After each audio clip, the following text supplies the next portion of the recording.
नमस्कार, आदाब, सत श्री अकाल।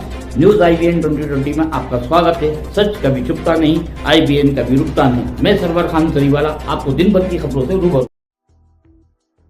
सड़क सुरक्षा जीवन रक्षा दिनांक -22.03.2025 को हॉट पेशेंट को गंभीर अवस्था में एम्स भोपाल से एयरलिफ्ट कर चेन्नई एम्स पहुंचाने के उद्देश्य से एम्स अस्पताल से एयरपोर्ट तक यातायात पुलिस भोपाल द्वारा ग्रीन कॉरिडोर बनाया गया। इस ग्रीन कॉरिडोर में एम्स अस्पताल से एयरपोर्ट तक व्यस्ततम ट्रैफिक समय में एम्बुलेंस द्वारा लगभग 24 किलोमीटर की दूरी 16 मिनट में तय की गई।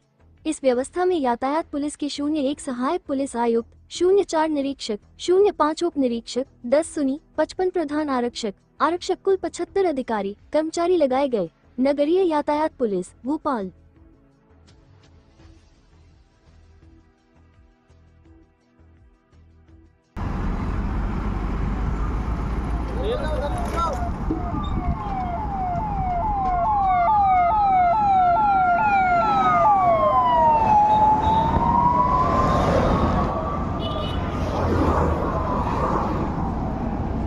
हमारे चैनल को शेयर, लाइक और सब्सक्राइब करना ना भूलें।